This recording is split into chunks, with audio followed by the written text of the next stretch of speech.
हरे कृष्णा। सबसे पहले हम समझने की कोशिश करेंगे कि जगन्नाथ कौन है और जगन्नाथ का जो स्वरूप है, जो यहाँ आप देख सकते हैं, एक छोटी सी स्वरूप में यहाँ पर विराजमान है, लेकिन जगन्नाथपुरी में उसी रूप में रहते हैं, लेकिन बहुत बड़े रूप में रहते हैं। तो इस रूप में क्यों आए हैं जगन्नाथ, और उनके साथ बलदेव और सुभद्रा क्यों हैं, और उसका तत्व क्या है। तो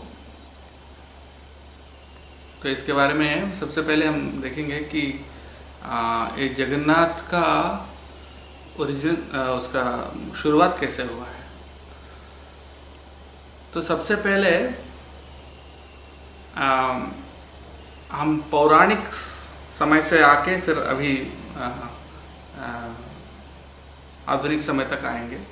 सबसे पहले हम सब जानते हैं कि भगवान श्री कृष्ण जब वृंदावन में थे तो वृंदावन में बहुत सारे लीलाएं किया था, और फिर लीला करके फिर वो वृंदावन से वो मथुरा चले जाते हैं, और मथुरा से फिर द्वारका जाते हैं।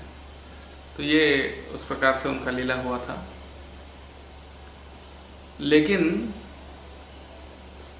जब वृंदावन छोड़कर भगवान कृष्ण जाते हैं तब गोपियों को कहते हैं कि हम जल्दी ही वापस आ जाएंगे, लेकिन बहुत समय बाद, बहुत समय तक वापस नहीं आते हैं। काफ़ी साल हो जाते हैं, लगभग 100 साल करीब वो वृंदावन से दूर रहते हैं। तो ऐसे भागवतम में तो ऐसा वर्णन नहीं है कि भगवान कृष्ण वापस वृंदावन आए थे। वो तो चले गए तो चले गए, फिर आए नहीं वापस। लेकिन अन्य पुराणों में ऐसा उल्लेख है कि वापस आए थे। तो वो क्यों आए थे, कैसे आए थे, किस संदर्भ में आए थे, और इतने साल तक क्यों नहीं आए, ये सब हर चीज़ का एक कारण है और उसका एक कुछ कहानी है शास्त्रों में। तो सबसे पहले हम ये देखेंगे कि जगन्नाथ बाहर, मतलब भगवान कृष्ण, जगन्नाथ और कृष्ण तो एक ही हैं। तो जगन्नाथ क्यों वृंदावन छोड़कर बाहर गए, उसका कारण ये है कि जो ब्रजवासी हैं वो, उनका जो प्रेम है वो विशेष प्रकार का प्रेम है। उसमें दो प्रकार का है, एक संभोग है और एक विप्रलम्ब है। संभोग का मतलब जब भगवान के साथ में रहते हैं वो संभोग है, और जब भगवान से दूर रहते हैं तो विप्रलम्ब है। तो विप्रलम्ब जो रस है भक्ति में, ऐसा शास्त्रों के अनुसार संभोग से भी ज़्यादा मीठा होता है। यानी प्रेम का जो इंटेंसिटी, प्रेम की जो तीव्रता है वो विप्रलम्ब में ज़्यादा रहता है संभोग के अपेक्षा। तो इसीलिए गोपियों का जो प्रेम है और जो ब्रजवासियों का प्रेम है उसको बढ़ाने के लिए भगवान ने वृंदावन से, ऐसा लगता है कि दूर है, लेकिन असल में भगवान कृष्ण जो हैं कभी भी वृंदावन छोड़कर नहीं जाते हैं। वृंदावनम परित्यज्य पादम एकम न गच्छति, यानी वृंदावन छोड़कर एक कदम भी बाहर कभी नहीं जाते हैं भगवान। लेकिन ऐसा लगता है कि भगवान कृष्ण वृंदावन छोड़कर बाहर चले गए, लेकिन ऐसा नहीं है। तो फिर क्या होता है, जब वो चले जाते हैं तो गोपियां विरह में बहुत तड़पते हैं, सभी ब्रजवासी, और विशेष करके गोपियां जो हैं अब विरह में बहुत वो लोग तड़पते हैं। फिर क्या होता है, उद्धव जी के द्वारा भगवान कृष्ण संदेश भेजते हैं। ये तो सब भागवतम में लिखा हुआ है, भ्रमर गीत वगैरह। जब उद्धव जी भगवान श्री कृष्ण का संदेश लेकर द्वारका से वृंदावन आते हैं, तो उनको वो ये सोच कर आते हैं कि मैं गोपियों को कुछ संदेश दे के उनको सांत्वना दूंगा। लेकिन जब वो गोपियों का प्रेम देखते हैं तो फिर वो खुद सम्मोहित हो जाते हैं। उनके मतलब गोपियों का प्रेम को देख के समझ जाते हैं कि मेरा प्रेम कुछ भी नहीं है, और उनसे बढ़कर कोई प्रेम नहीं हो सकता गोपियों से। इसलिए नारद जी ने भी भक्ति सूत्र में लिखा है, यथा व्रज गोपिका नाम, भक्ति भक्ति का सब सर्वोच्च उदाहरण क्या है? ब्रज की गोपियाँ। ब्रज की गोपियों से बढ़कर कोई प्रेम नहीं है। और वही श्री चैतन्य महाप्रभु ने भी बोला कि आराध्यो भगवान व्रजेश तनेश तद्धाम वृंदावनम रम्या काचिद उपासना व्रजवधू वर्गेण या कल्पिता। सबसे सर्वोच्च जो भक्ति का प्रोसेस है वो कौन सा है? जो गोपियों ने अपनाया, गोपियों ने जो प्रेम अपनाया वो सर्वोच्च है। हाँ, जो श्री वैष्णव संप्रदाय के जो भक्त हैं वो ये उनमें से कुछ लोग जो अल्पज्ञ हैं वो ऐसा सोचते हैं कि गोपियों का जो प्रेम है वो उच्च स्तर का नहीं है। वो ये सोचते हैं कि गोपियों का जो प्रेम है वो तो बहुत कम स्तर का है, और लक्ष्मी का जो है और जो वैकुंठवासी का है उनका उच्च स्तर का है। ऐसा क्यों सोचते हैं? उसका हाँ नहीं, वो उसका कारण ये बताते हैं कि गोपियों को ज्ञान नहीं है। वो तो ऐसे ही भगवान को मतलब भक्ति कर रहे हैं, लेकिन कृष्ण का जो भगवत्ता का ज्ञान जो है, उनका ऐश्वर्य का जो ज्ञान है, कृष्ण कितना महान है, भगवान है, वो ज्ञान नहीं है गोपियों में। लेकिन जो वैकुंठवासी हैं उनमें भगवान का जो भगवत्ता का ज्ञान है,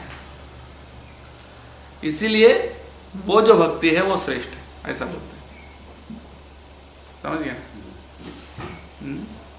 लेकिन एक्चुअली ये बात सही भी है लेकिन गलत भी है, क्योंकि ऐश्वर्य ज्ञान जिसमें होता है वो भक्ति ऐसा नहीं कि वो सर्वश्रेष्ठ होता है।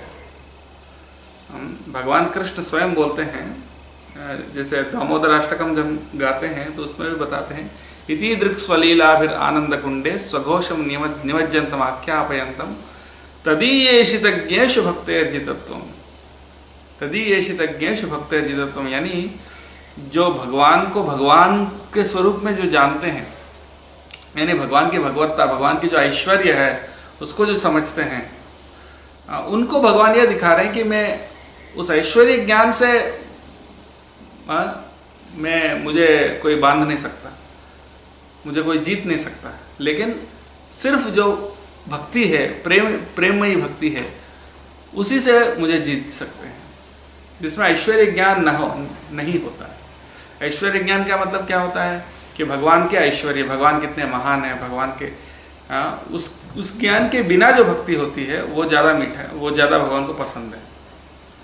क्योंकि उसका दूसरा कारण ये भी है कि ऐश्वर्य ज्ञान जो है वो जो है इस सृष्टि से संबंधित है, लेकिन जो भगवान का जो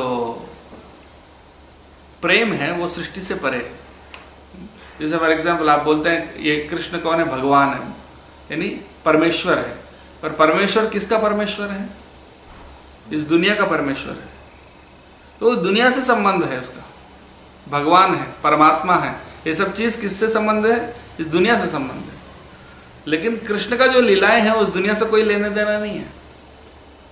हाँ, तो कहने का मतलब यह है कि ऐश्वर्य ज्ञान जहाँ रहता है वो वहाँ पर भक्ति थोड़ा वीक हो जाता है। चैतन्य चरितामृत में भी बताया कि जहाँ ऐश्वर्य ज्ञान होता है वहाँ प्रेम संकुचित हो जाता है। हाँ, जैसे मान लीजिए अगर आप किसी का दोस्त है, बहुत क्लोज फ्रेंड है, लेकिन आपको अचानक पता चला कि आपका जो दोस्त है वो कोई मंत्री है, कोई बहुत बड़ा, कोई प्रधानमंत्री है, कोई राजा है, तो तब आपका दोस्ती क्या हो जाएगा? फिर इतना फ्रीली बात नहीं कर पाएंगे उसके साथ, पहले जो प्रेम था वो नहीं रह पाएगा, क्योंकि अभी आपके अंदर ऐश्वर्य ज्ञान आ गया। तो ऐश्वर्य ज्ञान जो है वो भक्ति को मतलब कम कर देता है, यानी उसको संकुचित कर देता है। तो इसलिए ऐश्वर्य ज्ञान के बिना जो भक्ति होता है वो शुद्ध भक्ति होता है, और वही गोपियों में है। और चैतन्य महाप्रभु का यही सिद्धांत है कि गोपियों से बढ़कर कोई भक्ति नहीं है, कोई उदाहरण नहीं है। लेकिन क्या है, चैतन्य महाप्रभु ने अपने ओन विचार दे दिए। हाँ, ऑफकोर्स चैतन्य महाप्रभु तो भगवान स्वयं है, लेकिन उसका और कोई प्रमाण है? जैसे रामानंद क्या रामानंद राय को उन्होंने सर्वश्रेष्ठ क्या चैतन्य महाप्रभु ने रामानंद राय को नहीं, वो तो चैतन्य महाप्रभु का ही पार्षद हो गया ना। चैतन्य महाप्रभु से पहले भागवत में वो तो चैतन्य महाप्रभु के बाद वो तो सनातन गोस्वामी ने लिखा। तो वो लीला तो नारद मुनि का है ना, वो तो पुराना है ना, नारद मुनि भक्ति की खोज में है तो ठीक है, खैर वो तो अपनी लीला दर्शन करते हुए सनातन गोस्वामी ने लिखा है, वो तो ठीक है। चैतन्य महाप्रभु और उनके सारे पार्षद तो जरूर बताएंगे, लेकिन उससे पहले कहीं कोई प्रमाण है क्या उसका? कृष्ण की लीला, कृष्ण की लीला में क्या? ब्रजधूल जो है भगवान के सिर, हाँ, भागवतम में ही प्रमाण है। जो उद्धव सबसे बड़े भक्त हैं वृंदावन के बाहर, बृहस्पति शिष्य हैं, सबसे बड़े भक्त हैं। और जहाँ तक कृष्ण भी उनसे एडवाइस मांगते थे कि कहाँ जाना है, क्या करना है। और वो जब वृंदावन गए थे उन्होंने क्या बोला? आसाम हो चरण रेण जुषाम हम श्याम वृंदावन के में गुलमलतौषधीनाम। मैं एक गुलमलता बनना चाहता हूँ वृंदावन में, ताकि गोपियों का चरण धूल मुझे प्राप्त कर सके। और क्या, और कोई प्रमाण है? सुखदेव गोस्वामी भी बताते हैं कि गोपियों की भक्ति सर्वोच्च है श्रीमद् भागवतम में।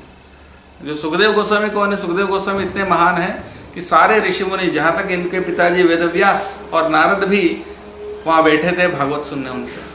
सारे ब्रह्मांड के सबसे बड़े बड़े ऋषि मुनि जितने हैं, प्रजापति और जो ब्रह्म मानस पुत्र जितने थे, वो भी वहाँ बैठ के भागवतम सुन रहे थे। उनमें से कोई भी नहीं बोला, लेकिन सुखदेव गोस्वामी को उन लोगों ने सेलेक्ट किया कि यही बता सकते हैं। और वो सुखदेव गोस्वामी बोल रहे हैं कि गोपियों से बढ़कर कुछ नहीं है। और भक्ति का जो अथॉरिटी कौन है? भक्ति का अथॉरिटी कौन है? अरे भक्ति सिखाने का, भक्ति का गुरु आचार्य कौन है? नारद मुनि। तो नारद मुनि अपने जो नारद भक्ति सूत्र है उसमें भी बता दिया, यथा व्रज गोपिका नाम। शुद्ध भक्ति कैसा होता है? व्रज गोपियों जैसे होता है। सबसे बेस्ट उदाहरण दे दिया। तो भक्ति का जो सबसे बड़े मास्टर है, यानी सबसे बड़े टीचर है हिस्ट्री में, वो नारद मुनि है। और वो नारद मुनि स्वयं भी एक्सेप्ट कर रहे हैं कि गोपियों का प्रेम सर्वोच्च है। तो इन सारे प्रमाणों से हम समझ सकते हैं गोपियों का प्रेम सर्वोच्च है। और उन गोपियों में से भी सबसे विशेष गोपी है, उनका नाम क्या है? राधा रानी। और वो कई पुराणों में राधा रानी का लीलाएं भी वर्णित है, विशेष करके ब्रह्म वैवर्त पुराण में। लेकिन अब पॉइंट पे आते हुए जगन्नाथ जी के पास आते हैं। अभी जगन्नाथ का ये स्वरूप से इसका क्या लेने देना है?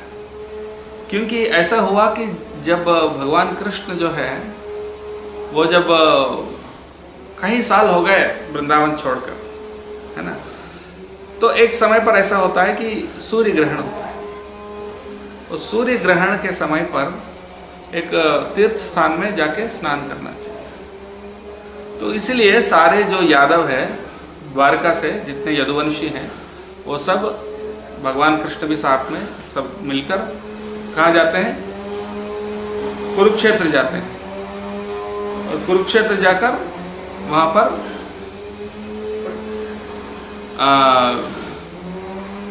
स्नान करने के लिए जाते हैं। तो कुरुक्षेत्र में स्नान करने के लिए जब जाते हैं तो वहाँ ये खबर मिलती है गोपियों को। जब गोपियों को ये खबर मिलती है तो सारी गोपियाँ और ब्रजवासी सब वहाँ आ जाते हैं कुरुक्षेत्र में भगवान कृष्ण से मिलने के लिए। और जब भगवान कृष्ण से मिलने के लिए आते हैं तो देखिए आप कितने साल बाद, लगभग करीब 100 साल बाद, हाँ, राधा रानी और गोपियाँ पहले कृष्ण को देख रही हैं, दर्शन कर रही हैं। और तब वो कृष्ण किस रूप में थे? हाँ, राजवेश में थे। जैसे क्या बोलते हैं उसको, धनुर्बाण, जैसे एक राजा के हाथ में धनुष होता है, हाँ, और विविध अस्त्र शस्त्र हाथ में थे, मुकुट था सोने का, और राजवेश में रथ के ऊपर आरूढ़ थे। तो इसको देखकर राधा रानी कहती है ये मेरे कृष्ण नहीं है, ये मेरा कृष्ण नहीं है। मतलब वो जानती है ये मेरा ही कृष्ण है, लेकिन इस रूप में वो उसको स्वीकार नहीं कर पा रही। वो बोल रहे हैं कि यह कौमार हरः स एव हि वरस्ताएव चैत्र क्षपाः तेजोन्मीलित मालती सुरभयः प्रौढ़ाः कदम्बानिलाः सा चैवास्मि तथापि तत्र स्वरत व्यापार लीला विधौ रेवारोधसि वेतसी तरुतले चेतः समुत्कंठते। ये श्लोक चैतन्य महाप्रभु बोल रहे थे। कब? जगन्नाथ रथ यात्रा में। जगन्नाथ रथ यात्रा में जगन्नाथ जी के सामने ये श्लोक बोल रहे थे। जब ये श्लोक बोल रहे थे, इसमें इस श्लोक में आप ध्यान से देखोगे तो कहीं कृष्ण का नाम नहीं है और राधा रानी का भी नाम नहीं है। उसका मीनिंग ऐसा है, जो मेरे जवानी में जो मेरा मन हर लिया था वो अभी भी मेरे सामने है। यह कौमार हरा, कौमार अवस्था में जो मेरा मन को हरा था, स एव हि वरः, वो ये वही है। ता एव चैत्र क्षपा, ये वही चैत्र मास है, चैत्र मास के जो वातावरण है, ये वही मालती के फूल हैं, सब कुछ है। लेकिन साचई वास में मैं वही लड़की हूं, लेकिन साचई वास में, लेकिन रेवारोधसी चेतसी तरुतले वेतसी तरुतले चेतः समुत्कंठते। मेरी मन वही रेवा, रेवा जो है वो जमुना का एक और नाम, वो रेवा नदी के तट में और वेतसी वृक्ष जो है उसके नीचे, वहां पर मैं उनको मिलना चाहती हूँ, यहाँ नहीं, इस संदर्भ में नहीं। तो ये उनका भाव है, लेकिन कोई इसको समझ नहीं पाए। जो भी, जब चैतन्य महाप्रभु ये बोल रहे थे तो बाकी वहाँ जितने भक्त हैं वो कोई भी उनको समझ नहीं पाए, ऐसा क्यों बोल रहे हैं चैतन्य महाप्रभु। लेकिन कौन समझ गए? ऑफकोर्स स्वरूप दामोदर तो समझ गए, उनके अलावा रूप गोस्वामी समझ गए।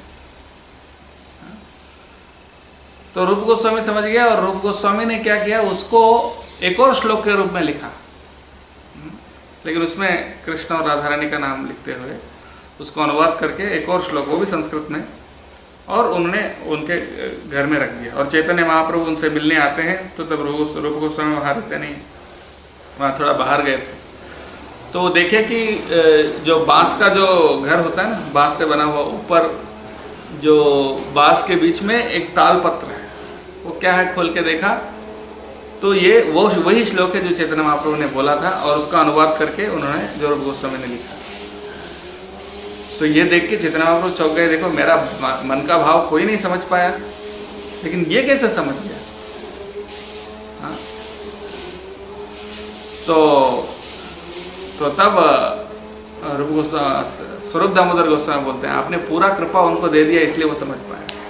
तो तभी उसी टाइम पे रूप गोस्वामी वहाँ आते हैं और प्रेम से ऐसा थोड़ा ऐसा मारते हैं उनको और बोलते हैं कि आप कैसे समझ गए तो मेरा मन का भाव। तो चैतन्य महाप्रभु कौन है? राधा रानी के भाव में, वो स्वयं कृष्ण है, लेकिन राधा रानी के भाव में वो कृष्ण की भक्ति करते हैं, कृष्ण की। तो जब राधा रानी पहली बार कृष्ण को देखती है 100 साल बाद कुरुक्षेत्र में, वही भाव से चैतन्य महाप्रभु जगन्नाथ को देख रहे थे रथ यात्रा में। जगन्नाथ रथ यात्रा में चैतन्य महाप्रभु जगन्नाथ को उसी भाव से देख रहे थे जिस भाव से राधा रानी ने कृष्ण को 100 साल के विरह के बाद देख रहे थे।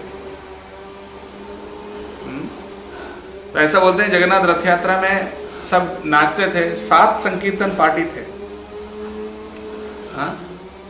एक जगन्नाथ के एक साइड में एक, दूसरे साइड में एक, और पीछे 3 और सामने 4 ऐसे पार्टी थे। नहीं, पीछे 2 पार्टी, सामने 3 पार्टी, और साइड में एक पार्टी, तो टोटल 7 पार्टी ऐसा। तो सबको लगता था, हर एक कीर्तन पार्टी में लगता था कि चैतन्य महाप्रभु हमारे साथ ही है और नाच रहे। तो इस प्रकार से ये रहस्य है रथ यात्रा का। और रथ यात्रा के बारे में अभी तक गए नहीं। तो जब राधा रानी देखती है कृष्ण को, तो फिर वो देखती है कि देखो ये मुझे इधर नहीं देखना, उसको जमुना के तट पे देखना, इधर मुझे वो मूड नहीं आ रहा है, वो भाव नहीं आ रहा है। तो क्या करते हैं सारे गोपियाँ, वो रथ को खींचते हैं किस तरफ, वृंदावन की तरफ। हाँ, कृष्ण के रथ को खींच लेते हैं। और जब राधा रानी को कृष्ण देखते हैं 100 साल के बाद, तो उनका भी शरीर बदल जाता है, उनका भी रूप बदल जाता है, उनके आंखें बहुत बड़े बड़े हो जाते हैं, और उनके मुंह से लाला जल टपकता है, मुंह से लाला जल टपकता है, और उनके हाथ भी सामने ऐसा हो जाते हैं जैसे कि वो राधा रानी को गले लगाना चाहते हैं। तो इस भाव से जब कृष्ण उस भाव में चले जाते हैं, तो वह जगन्नाथ का स्वरूप में आ जाते हैं। यानी जगन्नाथ का जो स्वरूप है वो कृष्ण का ऐसा स्वरूप है जब वो राधा रानी को देखते हैं इतने साल का विरह के बाद, तो ये जगन्नाथ का स्वरूप है। तो और जब वो खींच के ले जाते हैं रथ को गोपियां किस तरफ, वृंदावन की तरफ। वृंदावन तक तो नहीं जा पाते हैं, वृंदावन तो बहुत दूर है कुरुक्षेत्र से, तो उतना दूर तो नहीं जाते हैं, लेकिन थोड़ा सा दूर लेके जाके एक जगह में, वहां पर जहां एकांत है, वहां राधा रानी कृष्ण से मिलती है। तो ये जो है इसी को रथ यात्रा, ये रथ यात्रा का सबसे पहला स्टोरी है। इसके अलावा 3-4 स्टोरी और है लेकिन ये पहला सबसे मूल जो स्टोरी है वो ये है कि राधा रानी और गोपियां जब कृष्ण का रथ को कुरुक्षेत्र से वृंदावन की तरफ खींचते हैं, ये रथ यात्रा का ओरिजिनल मीनिंग है। और उसी प्रकार से कृष्ण को, हमारा हृदय ही वृंदावन है, और हृदय रूपी वृंदावन में भगवान कृष्ण को हम ले जाकर बिठा रहे हैं। तो ये पहला एक स्टोरी है। उसके अलावा एक और कहानी है, अन्य पुराणों में बताया गया है। ऐसा हुआ कि जब भगवान कृष्ण द्वारका में थे, तो द्वारका के सारे रानियां जो हैं, वहाँ पर भी 16,108 रानियां हैं, वो भी हमेशा सोचती हैं कि हमेशा कृष्ण का जो मन है वो वृंदावन में ही रहता है, ऐसा क्यों? और यद्यपि कृष्ण यहाँ है, वृंदावन में नहीं है, लेकिन उनका मन हमेशा वृंदावन में है।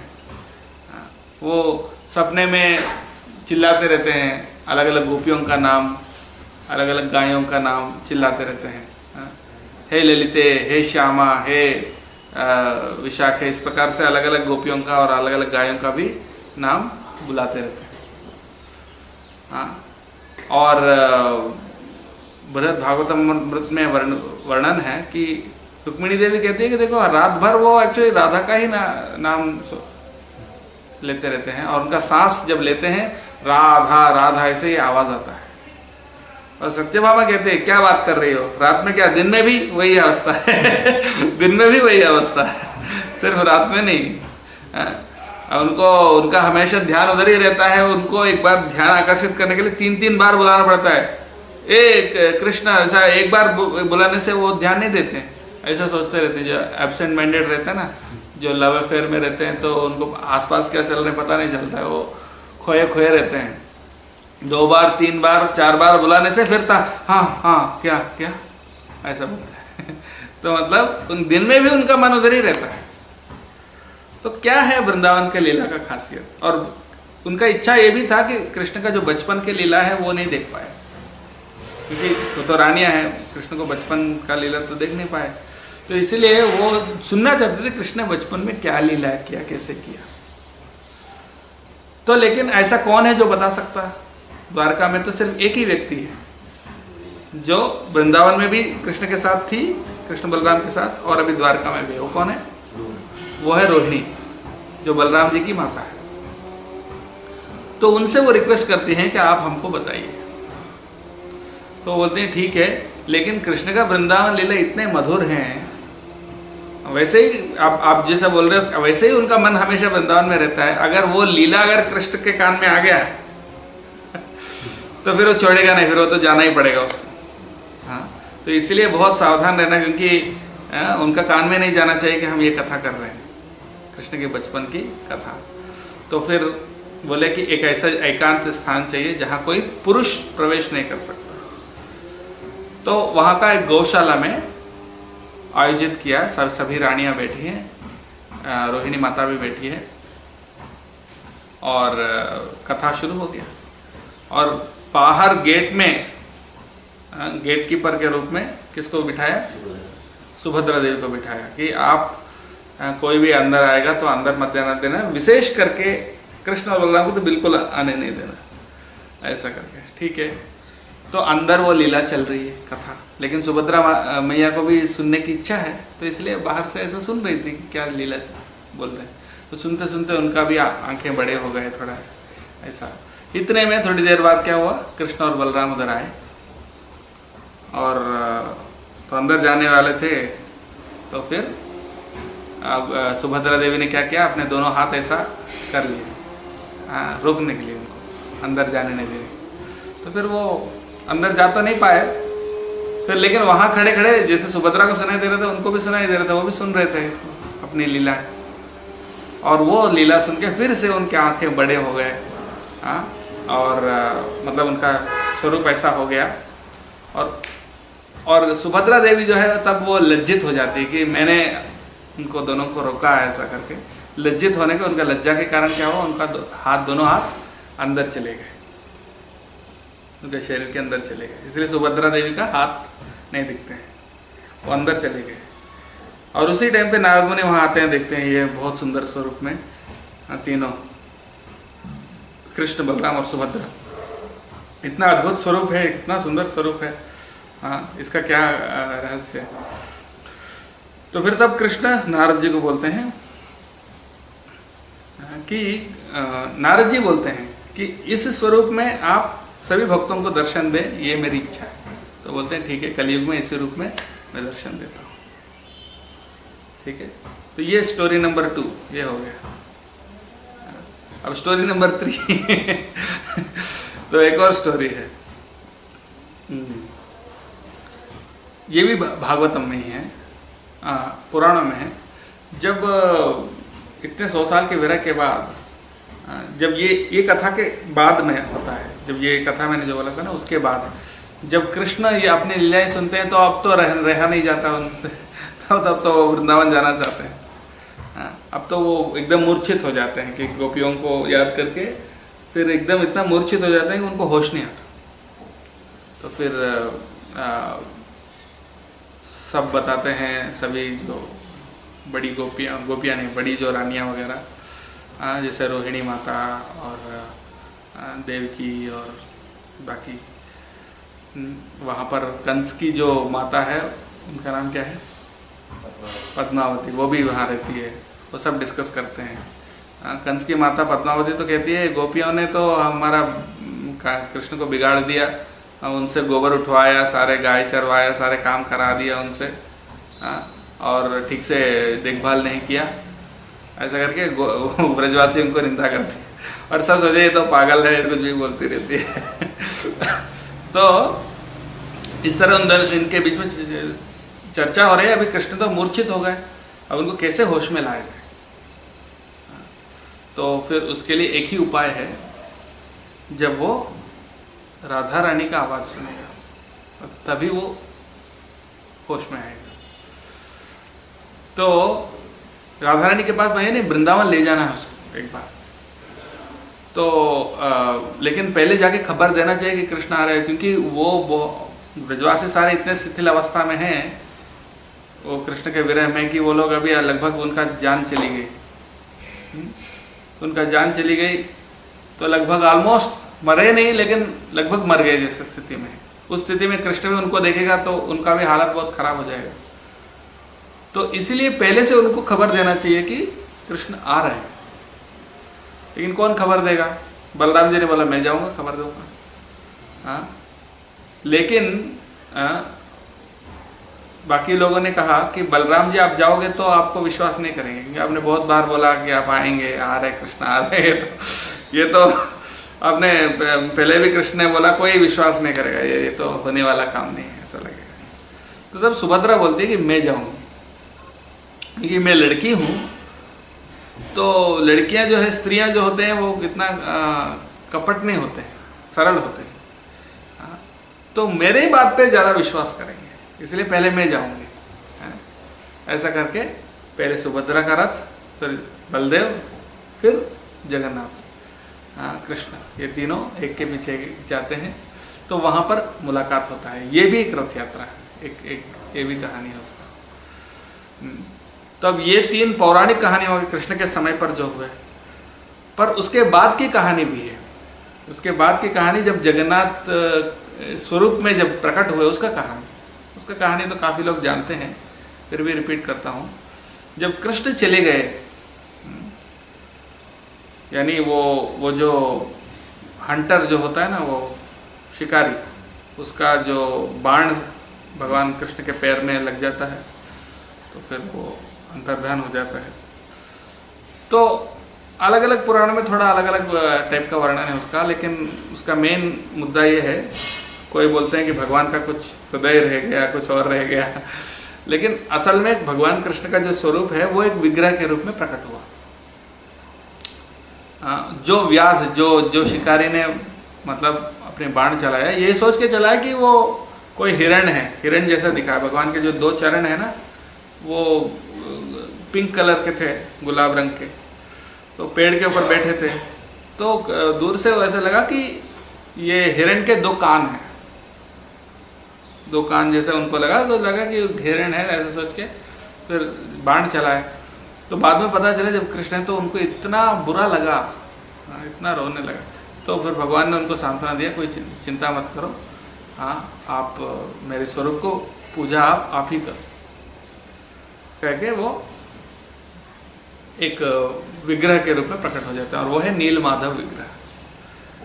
नीलमाधव विग्रह यानी भगवान का जो स्वरूप है उसी से प्रकट हुआ। तो नीलमाधव विग्रह, उसको वो ले जाकर पूजा करते हैं, कई पीढ़ियों से वही पूजा कर रहे थे। तो कुछ समय बाद अवंती देश का जो राजा है इंद्रद्युम्न महाराज, उनको पता चला है शास्त्रों से कि ये नीलमाधव विग्रह है जो भगवान कृष्ण के अंतर्धान होने के बाद तुरंत वो प्रकट हुआ। उनके स्वरूप, उनका शरीर नहीं बोलते, उनका जो स्वरूप है उसी से वो आया है।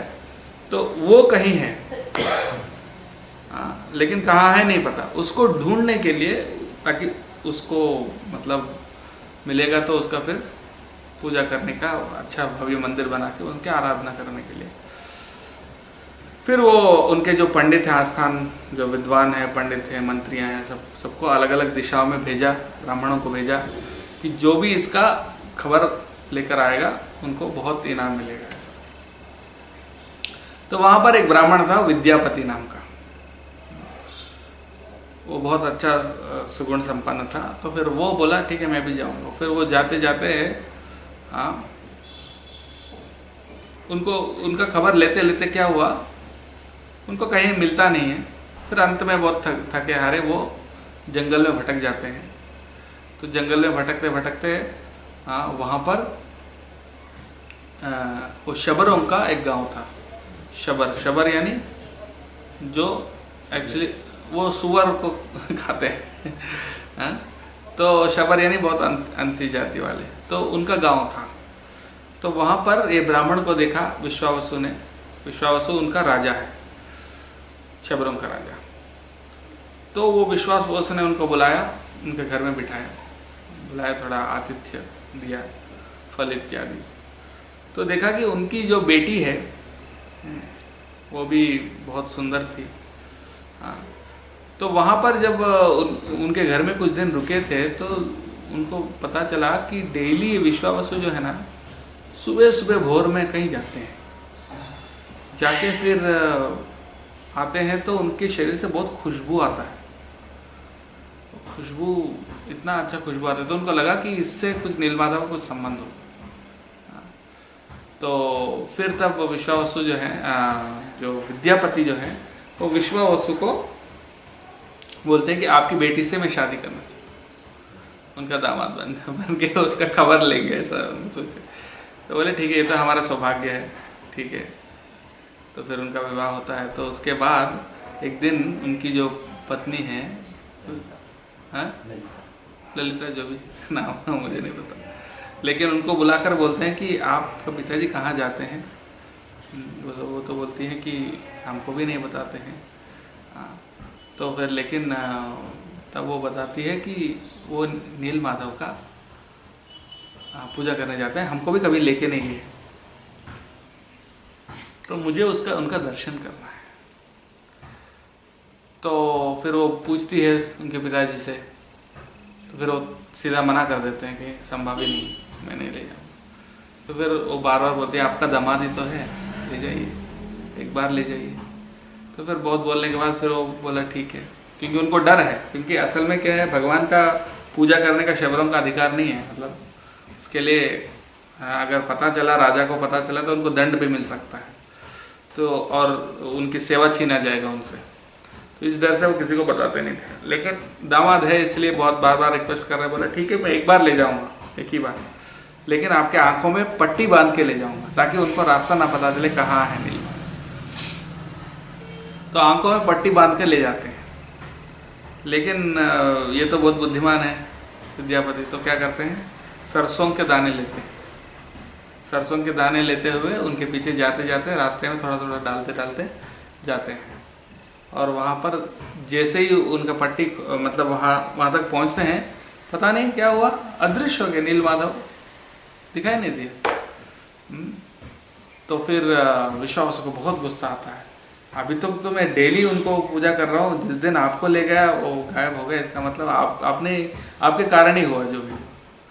ऐसा करके उनका दामाद है इसलिए हाथ से नहीं मार सकता था, तो लेकिन उन्होंने क्या किया, वहाँ किसी पेड़ से बांध दिया, और पेड़ से बांध के छोड़ दिया कि कोई जानवर आके खा जाएगा ऐसा, तो छोड़ के चला गया।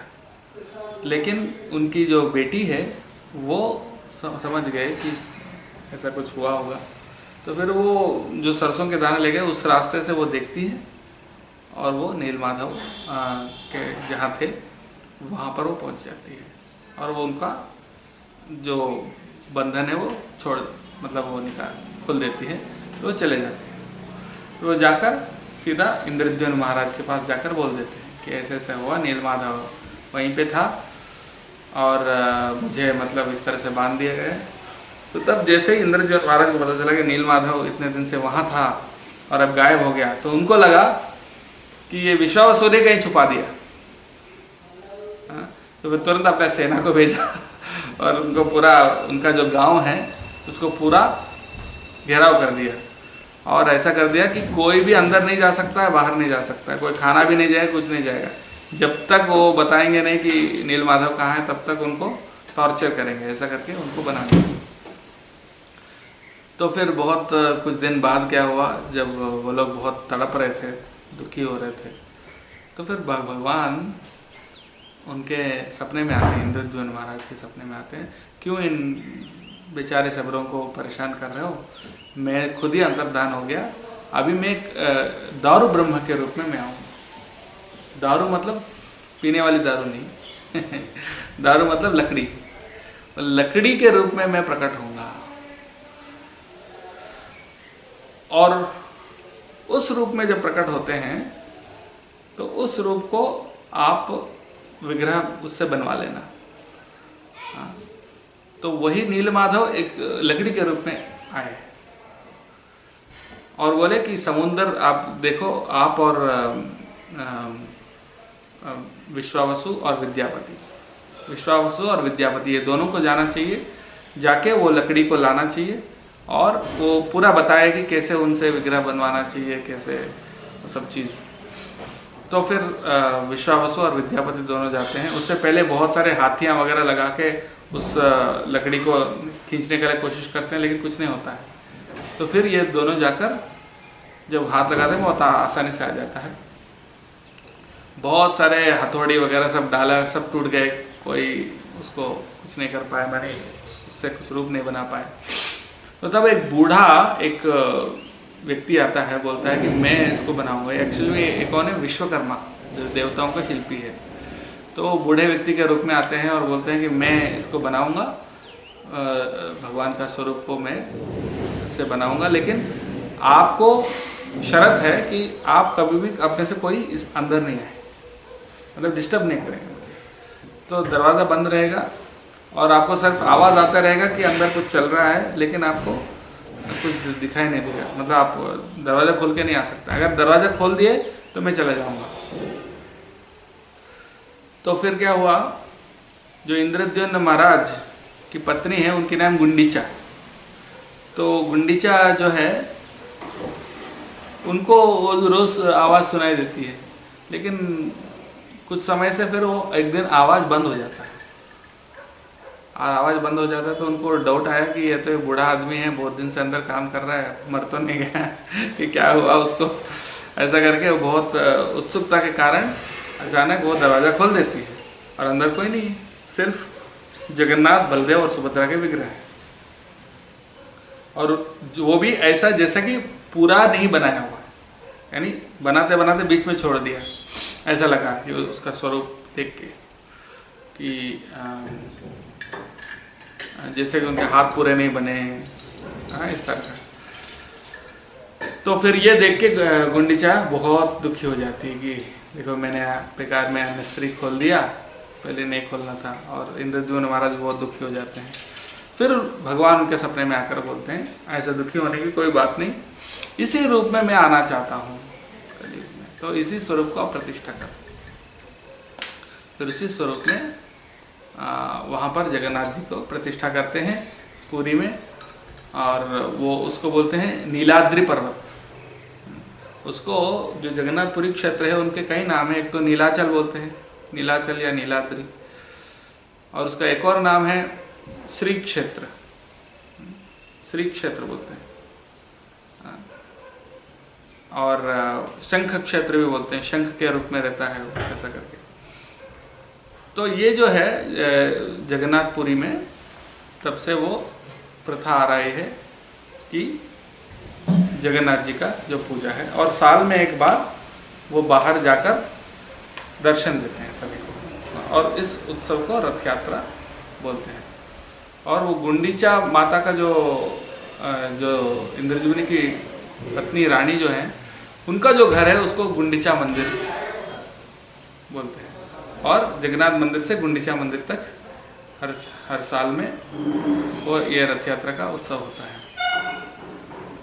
और इससे संबंधित चैतन्य महाप्रभु के भी बहुत सारे लीलाएं हैं। जैसे चैतन्य महाप्रभु, जैसे मैंने कहा पहले, हर साल रथ यात्रा में जब भाग लेते थे तो नाचते थे जगन्नाथ के सामने, और जब वो नाचते थे तो ऐसे भाव में नाचते थे कि उनके आसपास जितने लोग खड़े थे उनके सारे शरीर उनके आंसुओं से भीग जाता था, उनके आंसुओं से भीग जाता था। और ऐसा लगता था कि वो नाच रहे हैं तो उनका कोई शरीर का स्वरूप ही नहीं दिखता था। जैसे जब फैन चलता है तो बहुत फास्ट चलता है तो उनके जो पंखुड़ी हम देख नहीं पाते हैं, उसी प्रकार से जितना फास्ट, इतने तेजी से नृत्य करते थे कि उनके हाथ पैर वगैरह कुछ अलग से नज़र नहीं आते थे। तो इस प्रकार से चैतन्य महाप्रभु उसी भाव से, कई बार जब जगन्नाथ रथ यात्रा में रथ रुक जाता था बीच बीच में, फिर हाथियों को सबको बुलाकर रथ को खींचते थे, फिर भी नहीं हिलता था। तो चैतन्य महाप्रभु रथ के पीछे जाकर अपने सर से उसको थोड़ा सा धक्का देते थे, तो रथ चलने लगता था, ऐसा। और बहुत सारे लीलाएं हैं जगन्नाथ रथ यात्रा के चैतन्य चरितामृत में। लेकिन जैसे मैंने कहा कि मुख्य बात यह है कि चैतन्य महाप्रभु जो है राधा रानी के भाव में है, और वो जगन्नाथ को कृष्ण के स्वरूप में देख रहे हैं, जिस भाव से राधा रानी ने कृष्ण को देखा था कुरुक्षेत्र में।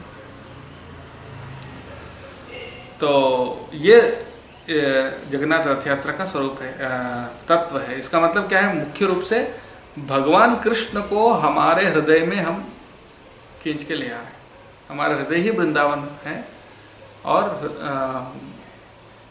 हमारा हृदय रूपी वृंदावन में भगवान कृष्ण को खींचकर ले आकर वहाँ पर उनको बिठा रहे हैं। ये उसका सिद्धांत है, तत्व है। तो रथ यात्रा का यही अर्थ है। और जनरली जो भगवान के जो मंदिर हैं उसमें भगवान का जो मूल विराट है वो बाहर नहीं जाता कभी। उत्सव विग्रह जाता है। जैसे दक्षिण भारत में आप देखेंगे तिरुपति वगैरह में, श्रीरंगम, वहाँ ब्रह्मोत्सव होता है। ब्रह्मोत्सव यानी जो उत्सव विग्रह है उनको बाहर लेके आते हैं, थोड़ा मंदिर के आसपास वो घूमते हैं। श्रीरंगम में भी होता है, तिरुपति में भी होता है। लेकिन जो मूल विराट है वो बाहर नहीं आता है। वो तो उसको बोलते हैं, वो तो हमेशा फिक्स्ड है, कभी हिलता नहीं है, एकदम एक ही जगह फिक्स्ड रहता है। जैसे तिरुपति बालाजी अपने जो मूल विग्रह देखा वो उसी स्थान में रहता है, वो उसको कभी कोई हिल नहीं। छोटा जो विग्रह है वो उत्सव विग्रह जो है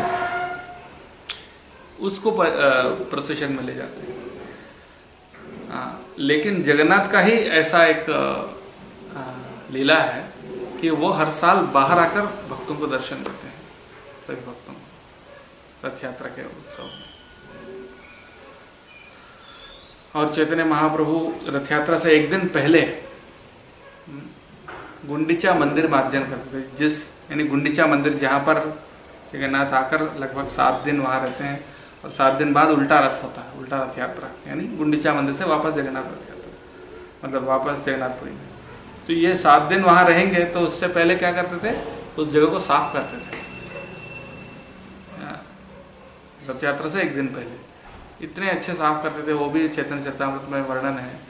हाँ, कैसे साफ करते थे। और उस दिनों तो नल वगैरह होते नहीं थे, तो मटकी में, घड़े में नदी से पानी भर के लेके आना पड़ता था, फिर उससे मतलब साफ करते थे ऐसा। और सभी भक्तों को सभी भक्त मिलकर उसको साफ करते थे, जैसा कल हमने यहाँ किया था। और सबसे ज़्यादा कचरा चैतन्य महाप्रभु ही उठाते थे, ऐसा कि सबका जितना, सब भक्त लोग मिलकर भी जितना कचरा निकालते थे, उससे ज़्यादा अकेले चैतन्य महाप्रभु से भी ज़्यादा जो धूल है वो इकट्ठा करते थे। और सबको चैतन्य महाप्रभु ने एनकरेज किया कि सफाई करो। वो मतलब उस मंदिर का सफाई करना मतलब हमारा हृदय को साफ करना। भगवान का मंदिर को साफ करना मतलब हमारे हृदय को ही साफ करना।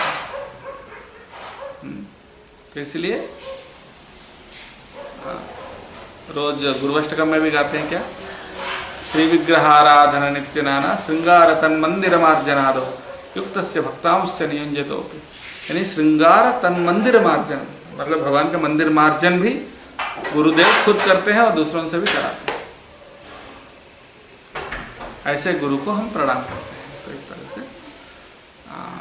ये रथ यात्रा का विशेषता है।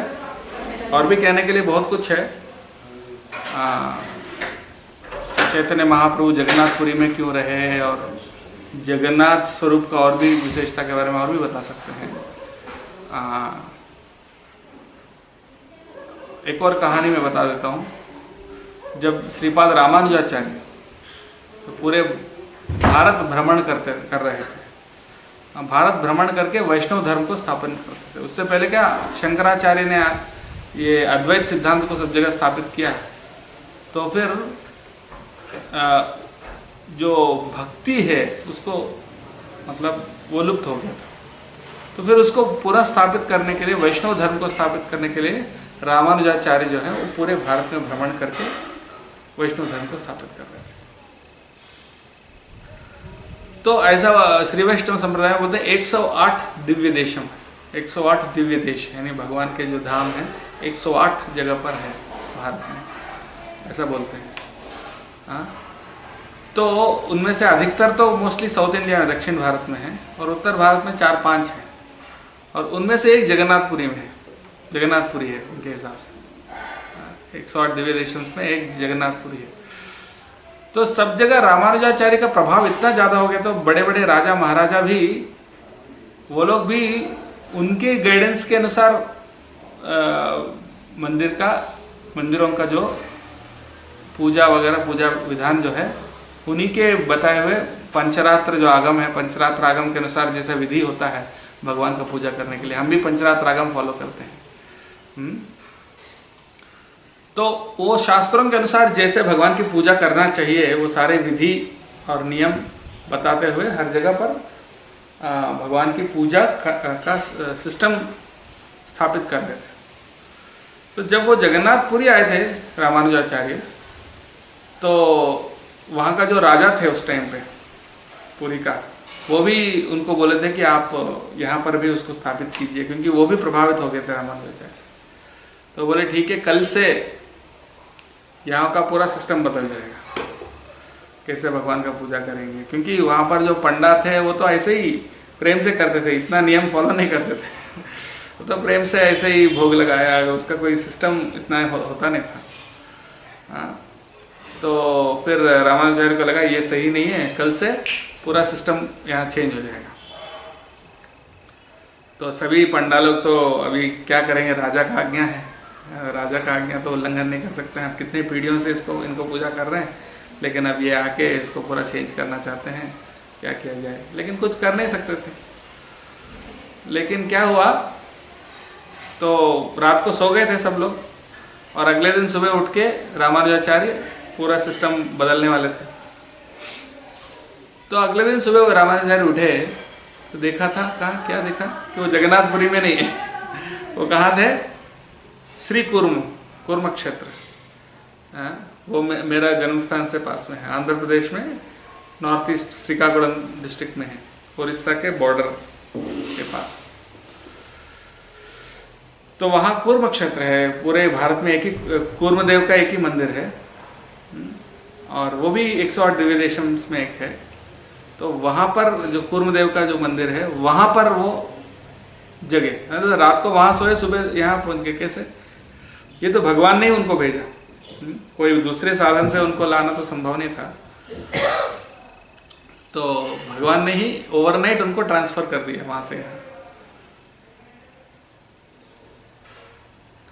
तो क्यों ऐसा किया, क्योंकि जगन्नाथ ये चाहते थे कि जिस भाव से वहाँ के जो पुजारी लोग पूजा कर रहे थे, उसी भाव में वो स्वीकार करना चाहते हैं। जगन्नाथ नियमों से ज़्यादा ये प्रेम को ज़्यादा पसंद करते हैं। जैसे मैंने बोला, ऐश्वर्य ज्ञान से जो भक्ति होता है वो इतना, उसमें प्रेम इतना तीव्र नहीं होता है।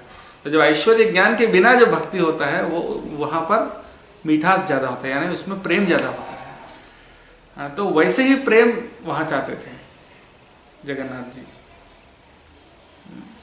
तो इसलिए वो ऐश्वर्य ज्ञान के साथ जो विधि नियम के अनुसार जो पूजा होता है, वो तो हर जगह उसी सिस्टम से करते हैं, लेकिन जगन्नाथ जी विशेष करके उस भाव से नहीं, बल्कि जो रागानुगा भाव, यानी जो राग से, प्रेम से जो भक्ति किया जाता है, नियम से ज़्यादा, नियमों के अपेक्षा प्रेम को ज़्यादा प्रधानता देते हैं। इसलिए जगन्नाथपुरी में आज भी वही सिस्टम चल रहा है जो पहले चलता था। तो ये कुछ कहानियाँ, और भी बहुत सारे लीला हैं जगन्नाथ जी का बताने के लिए, लेकिन अभी तो संक्षिप्त में अभी यहीं पर विराम देते हैं। किसी का कोई प्रश्न है तो पूछ सकते हैं। हमारा जी इस्कॉन में भगवान का सेवा पूजा होता है, जो भगवान का बेटी को सजाते हैं, सजा करते हैं, तो कि वैसे ही प्रेम वृंदावन का जो वही नहीं, क्योंकि भगवान का विग्रह अर्चन जो है ना हर जगह पर, वो ऐश्वर्य भाव में ही होना चाहिए। क्योंकि यहाँ पर हम उनको भगवान जैसा ट्रीट कर रहे हैं, ऐसा नहीं कि कोई रागानुगा भक्ति वही कर सकता है जो उसके लिए योग्य है। जैसे वृंदावन में तो कृष्ण को कोई भगवान नहीं मानते, उनको दोस्त के रूप में देखते हैं, या कोई बच्चे के रूप में देखते हैं, प्रेमिक के रूप में देखते हैं। लेकिन अगर हम ऐसा करने लगेंगे भगवान के साथ, यानी मान लीजिए आप ऑल्टर में जाके सीधा भगवान के कंधे में हाथ रख के आप ऐसा नहीं कर सकते, फिर वो अपराध होगा। क्यों? क्योंकि हम उसके लिए योग्य नहीं हैं। तो इसीलिए सेवा जो है वो विधि के अनुसार ही होना चाहिए। हाँ, लेकिन वो करते करते क्या होगा, धीरे धीरे हमारा अंदर जो राग है वो डेवलप होगा, यानी भगवान के प्रति जो प्रेम है वो डेवलप होगा। लेकिन जब तक वो पूरा परिपक्व नहीं होगा, तब तक हम उस भाव से नहीं कर सकते, हमको विधि मार्ग के अनुसार ही करना पड़ेगा। इसलिए हम जो है वो पंचरात्र विधि के अनुसार ही करते हैं। इस्कॉन में जगन्नाथपुरी में जैसा करते हैं वैसा नहीं करते हैं हम लोग। जो हाँ, रामानुजाचार्य का तो और भी ज़्यादा स्ट्रिक्ट है लेकिन हम जो हरिभक्ति विलास में जो सनातन गोस्वामी और गोपाल भट्ट गोस्वामी हरिभक्ति विलास में बताया कि क्या क्या नियम पालन करना चाहिए, उस हिसाब से हम करते हैं। मतलब वह भी पंचरात्र आगम है और जो रामानुजाचार्य का वो भी पंचरात्र आगम है।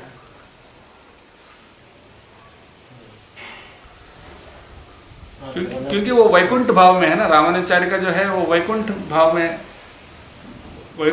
वो भगवान को पूजा करते हैं। और वैकुंठ में तो भगवान को सब बहुत आदर सम्मान के साथ एक राजा जैसा उनको पूजा करते हैं। अगर राजा चक्रवर्ती सम्राट को जैसा रिस्पेक्ट दिया जाता है, उसी भाव से वो पूजा किया जाता है वैकुंठ में। तो रामानुजाचार्य उसी प्रकार के उन्होंने सिखाया। जगन्नाथपुरी में जो रथ यात्रा का जो मंदिर स्थापना है, इंद्रद्युम्न का जो स्टोरी है, तो ये मैं सुना था सतयुग से कलयुग प्रारंभ में नीलमाधव जरा डेथ होता है से इस तरह तो ये कलयुग का स्टोरी है। लेकिन मैं सुना था ये स्टोरी सतयुग से है, जगन्नाथपुरी का निर्माण सतयुग से है। इंद्रद्युम्न महाराज मंदिर को विग्रह को पूजा अर्चना करने के ब्रह्मा जी को भी तक बुलाए थे। ब्रह्मा जी आके मंदिर स्थापित स्थापन किया। तो ब्रह्मा जी तो सत्ययुग की बात है। हाँ, मतलब ये भगवान का जो नीलमाधव विग्रह जो है वो तो कृष्ण का अंतर्धान होने के बाद हुआ। हाँ हाँ, तो ये तो हर कल्प में होता है ना, बार बार भगवान कृष्ण आते हैं, हर कल्प में एक बार आते हैं और उसके बाद फिर सत्ययुग आता है। जैसे कलयुग खत्म हुआ तो दोबारा सत्ययुग आएगा। ये तो चक्र में है ना, सत्ययुग, त्रेतायुग, द्वापरयुग, कलयुग, फिर से सत्ययुग, ऐसा चलता है। तो फिर भगवान भले द्वापरयुग के अंत में आए हैं, लेकिन उनका जो नीलमाधव विग्रह को स्थापित किया वो सत्ययुग में भी हो सकता है। उसके जो नेक्स्ट जो सत्ययुग है, उसके बाद जो सत्ययुग आया उसमें, तो उसी तरीके से हमको समझना होगा। हम लोग तो अभी ज़्यादा समय में नहीं है, परिवर्तन नहीं है। तो ये तो बहुत पहले ही हुआ, बहुत कल्पों से पहले भी हो सकता है। ऐसा नहीं कि अभी भी हुआ है, क्योंकि हम शास्त्रों का दोनों को बात को मानना पड़ेगा। एक तो ये है कि नीलमाधव विग्रह तो भगवान का जाने के बाद मिला था उस शिकारी को, याद है। और उसके बाद ये भी है कि ये सत्ययुग में हुआ, दोनों ही सही है। तो उसको एक ही तरीके से समन्वय कर सकते हैं कि ये कल्प भेद, यानी दूसरा कल्प में हुआ। और एक प्रश्न सुना था, ये भगवान का जो जरा जो हिरण का ये देखिए तीर को मारा था, ये जरा की पिछले जन्म में एक बाली था रामायण के समय में, कि राम जी तो छुप के भी मारा था बाली को।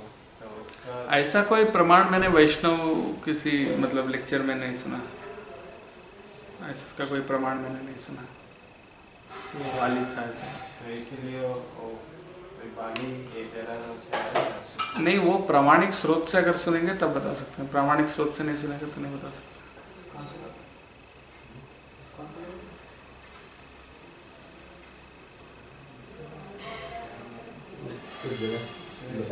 तो ये जो स्टोरी है ये मतलब बोल रहे कि सतयुग में है, पर हम पढ़ते हैं कि जो डीटीज जो शुरू हुआ विग्रह वो तो द्वापर से शुरू हुआ, क्योंकि उस युग का प्रोसेस तो उसी युग में शुरू हुआ। नहीं, सतयुग वगैरह में देखो हर युग में हर चीज़ रहता है। अभी कलयुग में भी कुछ लोग ध्यान करने वाले हैं, हिमालय में जाओगे तो दिखेगा। ऐसा नहीं कि उससे पहले डीटी नहीं था, डीटी तो पहले भी था।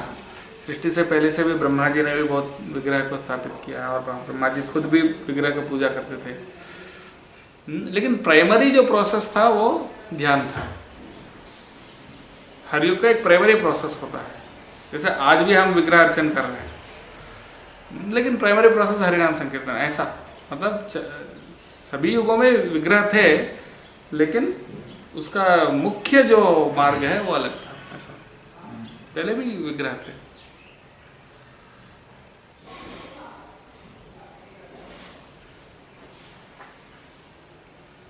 और ये स्नान यात्रा क्यों होता है फिर जगन्नाथ जी का? जगन्नाथ जी का स्नान यात्रा क्योंकि उस दिन उनका जन्मदिन है। जगन्नाथ जी का जिस दिन प्रतिष्ठा किया है, जो प्रतिष्ठा किया, तो जब प्रतिष्ठा करते हैं तो अभिषेक करते हैं उसका। जब भी विग्रह का प्रतिष्ठा करते हैं उस दिन अभिषेक होता है। उसके जन्मदिन का दिन अभिषेक करते हैं ना, जैसे कृष्ण जन्माष्टमी का दिन हम अभिषेक करते हैं, उसी प्रकार से वो जगन्नाथ जी का जन्मदिन है, उस दिन अभिषेक किया और अभिषेक करते करते पानी ज़्यादा डाल दिया तो उनको सर्दी लग गया उसके बाद से 15 दिन तक। और वो उसमें उस सेंड क्यों लगा? वो अलग अलग वेश है, अलग अलग गजवेश, स्वर्णवेश, रजत वेश, अलग अलग। अक्षय तृतीया के समय से जो भगवान का गर्मी का मौसम है, चंदन का जो यात्रा होता है, तो चंदन को यात्रा को चंदन को प्रलेप को उठाने के लिए स्नान करता है।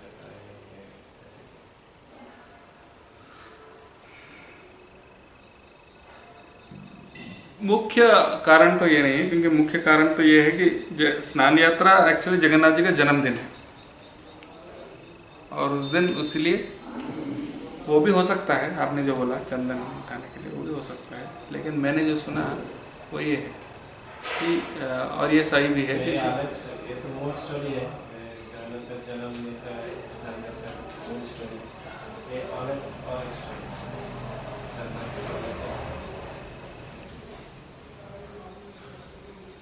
रथ यात्रा आज से शुरू होगा। चंदन अगर निकालने के लिए तो 1-2 बार पानी डालने से हो जाता है, निकल जाएगा, तो उसको इतना देर अभिषेक करने की जरूरत नहीं पड़ता। वो मेन रीज़न मुझे नहीं लगता कि वो मेन रीज़न होगा, क्योंकि चंदन निकालना है तो चंदन तो निकल जाएगा आराम से पानी डाल के थोड़ा। लेकिन मेन बात यह है कि अभिषेक क्यों किया जाता है? अभिषेक पवित्र करने के लिए, अभिषेक यानी स्नान करते हैं। तो जन्म के बाद तो जनरली कोई मैल होता है ना, तो उसको निकालने के लिए स्नान करते हैं। कोई पूछते हैं भगवान का मैल कैसा हो सकता है? ऐसे बोल सकते जैसे ग्रहण हुआ, ग्रहण के समय के बाद भी भगवान को नहलाते हैं, तो क्या भगवान ग्रहण से प्रभावित होते हैं क्या? ऐसे कोई प्रश्न कर सकते हैं। भगवान प्रभावित नहीं होते हैं, ऐसे तो डेली अभिषेक करते हैं भगवान को। तो क्यों करते हैं? क्योंकि भगवान को भूख लगता है क्या? नहीं लगता है। भूख क्यों लगाते हैं? क्योंकि भगवान जब भगवान एक व्यक्ति के रूप में प्रकट हुए, व्यक्ति हैं और ऐसा व्यक्ति के रूप में प्रकट हुए जो हमारी सेवा लेने के लिए उस रूप में आए हैं ना। और जब हमारी सेवा लेने के लिए उस रूप में प्रकट हुए हैं, तो हमारे जैसे ही उनको हम अपने आप को कैसे ट्रीट करते हैं, भगवान को भी उसी प्रकार से हम ट्रीट करते हैं। जैसे हमको भूख लगता है तो खाते हैं, रोज़ नहाते हैं, तो उसी प्रकार से भगवान को वो चीज़ हम समर्पित करते हैं, तो भगवान उसको स्वीकार भी करते हैं। तो भगवान को तो इस रूप में प्रकट होने की जरूरत ही नहीं, इसलिए प्रकट हुए हैं ताकि हमको सेवा करने का मौका देने के लिए।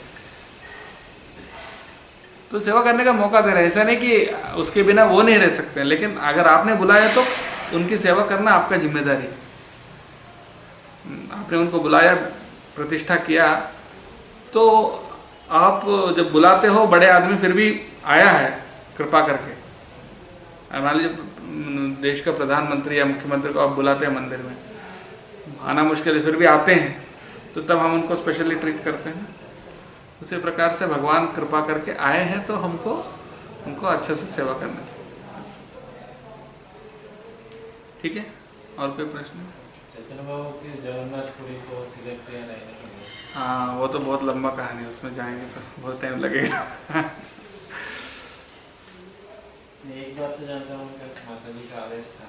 माता जी का आदेश था, वो तो पास में रहो, वो तो एक बहिरंग कारण है, लेकिन उसका अंतरंग कारण है क्योंकि वही बताया ना, वो राधा रानी के भाव में है चैतन्य महाप्रभु, और जगन्नाथ तो कृष्ण है जो राधा रानी को देखते हैं, और चैतन्य महाप्रभु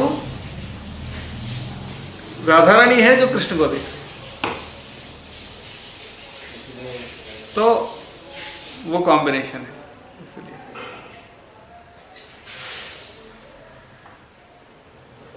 ठीक है। जय। जगन्नाथ स्वामी की, जगन्नाथ रथ यात्रा महामहोत्सव की, जगत गुरु श्रील प्रभुपाद की, समवेत गौर भक्तवृंद की, गौर प्रेमानंद।